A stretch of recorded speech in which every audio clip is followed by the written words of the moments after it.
bienvenue sur Vidéo Club 58. Aujourd'hui, on revient sur Suspiria de Dario Argento.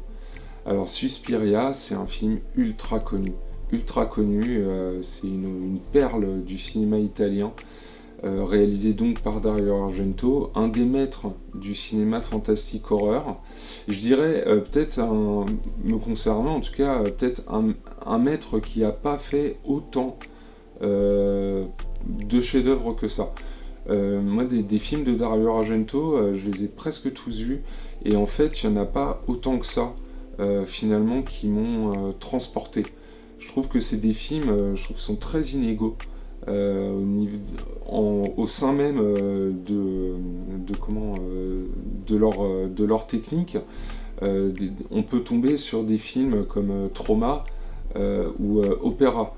Opéra qui lui était très très bon.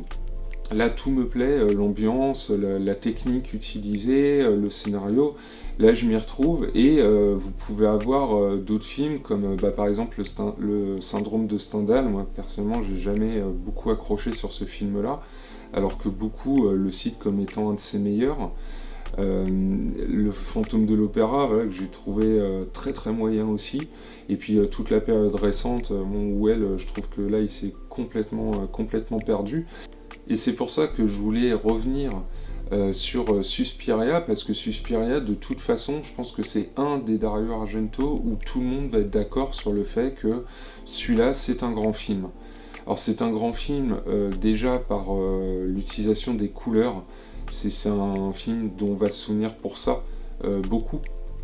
Donc dans un héritage total de Mario Bava, si vous voulez voir ma vidéo là qu'on a sortie sur le masque du démon, voilà, je reviens un petit peu sur cette idée d'héritage, mais là effectivement il y a un traitement des couleurs qui est juste incroyable dans Suspiria. Ça, c'est un film qui est hypnotisant pour ça.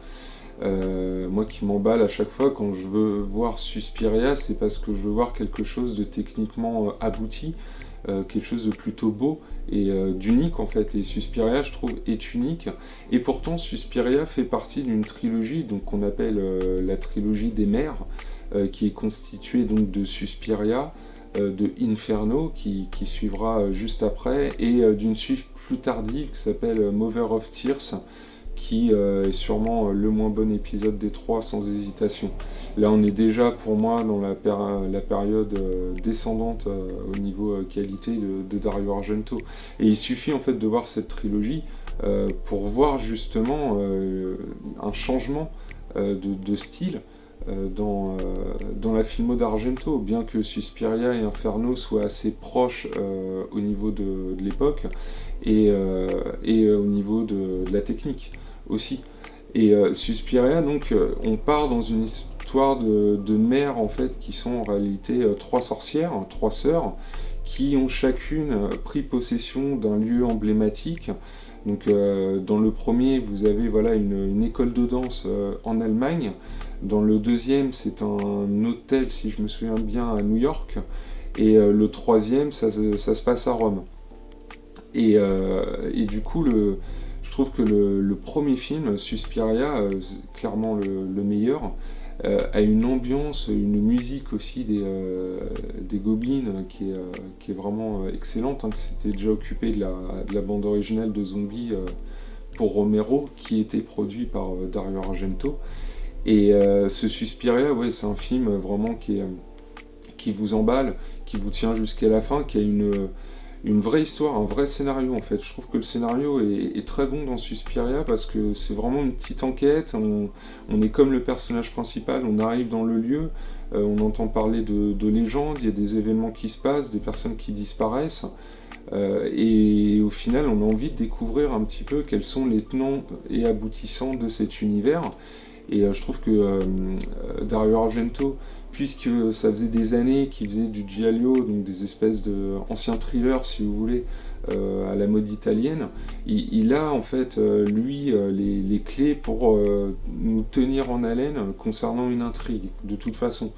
Et sauf que là justement il matine le tout de fantastique, de couleurs très baroques, Et chaque scène, limite, chaque plan a une couleur différente, quoi. C'est vraiment très très beau à regarder, Suspiria, surtout dans des versions HD, c'est un film vraiment exceptionnel. Et quand j'ai établi la liste, voilà, de films que j'avais envie de vous parler pendant cette sélection du mois de l'horreur, j'avais très très envie de vous parler de Suspiria. Donc le rôle de Jessica Harper, le personnage qu'on va suivre, pareil, un personnage très attachant. Et Jessica Harper, justement, dans son rôle est vraiment excellente, hein. Elle était déjà passée par Le Phantom of the Paradise de Brian De Palma, hein, où elle avait déjà pas mal brillé. Mais là, je trouve qu'elle est encore un cran au-dessus en termes d'acting, et c'est vraiment une sorte d'Alice au Pays des Merveilles, ou plutôt Alice au Pays des Cauchemars, quoi. C'est qu'on suit. Donc, Suspiria, c'est vraiment un très très bon film, peut-être clairement le meilleur film de Dario Argento. Après, je pense que ça dépend des périodes qu'on aime de Dario Argento. Si on préfère les giallo, on va peut-être citer Les Frissons de l'Angoisse, ou un autre de la première période, la trilogie Animal. Ou alors, voilà, peut-être qu'il y a plus d'amateurs de la période plus arty qui a suivi, quoi, avec le syndrome de Stendhal, Trauma, peut-être plus proche de ces films-là, parce que je pense qu'il n'y a pas beaucoup d'amateurs de la dernière période, avec Giallo, ou le dernier film avec les lunettes noires, là j'ai oublié le titre, mais en lui c'était vraiment très très passable. Et voilà, Dario Argento, quand je pense à ce réalisateur, je pense fortement en fait à Suspiria, ou même à Inferno, hein. La suite Inferno est totalement recommandable. Euh, Peut-être encore plus baroque, peut-être un petit peu moins facile à suivre que Suspiria et Inferno. Moi, il me laisse toujours un tout petit peu sur ma faim, peut-être parce que je suis un peu moins dedans au niveau de l'histoire que par rapport à Suspiria. Mais Inferno, c'est vraiment un très très bon film aussi. Quant à Mother of Tears, c'est le troisième film de la trilogie. Alors lui, je l'ai pas revu depuis très longtemps, et je sais que je l'ai vu 2-3 fois. C'est pas un film qui m'a vraiment emballé. Je trouve que c'était le film de trop. Ça servait à rien en fait de faire ce film, et en plus je trouve il a rien en commun avec les deux premiers au niveau du style déjà. Là, c'est vraiment ce film, c'est la preuve incontestable que Dario Argento a perdu ce qui faisait son mojo, quoi. C'est là, il n'y a pas grand chose à sauver, quoi. C'est Asia Argento, sa fille, elle joue hyper mal dedans. Enfin, tout le monde joue mal. L'histoire est vraiment pas super. C'est mal foutu. Enfin, je trouve que c'est très très très très très dommage en fait d'avoir fait ce film. Et à part pour justement essayer de relancer sa carrière, Dario Argento avait aucun autre intérêt à faire ce troisième film. Et en plus, pour le résultat que ça a donné, bon. Donc voilà, moi je vous conseille très fortement, si vous l'avez jamais vu, Suspiria. Il y a aussi un remake qui est sorti peut-être milieu année 2010, je sais plus, ou 2018, 2019, je sais plus. Mais donc un remake qui lui était quand même très particulier. Durait quasiment 1 heure de plus, donc c'était un parti pris. Esthétiquement, il ne se rapproche pas du tout du film de Dario Argento, hein. C'était vraiment la volonté de s'en éloigner, plutôt que d'essayer de le singer, hein, donc au moins on peut reconnaître ça. Moi je préfère l'original à celui-là, même s'il a une séquence finale, ce remake qui est complètement dingue. Je préfère rien vous dire, mais c'est fou. Et que n'a pas l'original. Mais sinon, non, je préfère quand même l'original et l'ambiance de l'original. Mais si vous voulez essayer le remake, mais attention, c'est pas du tout le même film.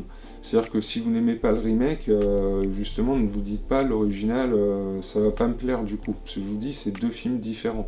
Effectivement, ils vont se produire dans le même univers, donc une école de danse, il y a quand même l'histoire justement des mères. Tout ça, on le retrouve, mais la mise en forme et le scénario, ce qui s'y passe, sont tellement différents au niveau péripéties que non, c'est vraiment c'est essayer les deux versions dans ce cas-là. Donc voilà, en tout cas, je voulais revenir sur Suspiria en espérant que ça vous donne envie de l'essayer, parce que pour moi, c'est un des chefs-d'œuvre du cinéma d'horreur, quoi. Tout simplement, hein, c'est un des grands noms et qui vieillit bien en plus.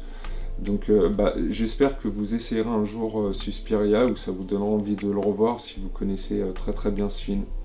En tout cas, je vous souhaite un très bon visionnage et je vous dis à très bientôt pour un nouveau film.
Mm-hmm.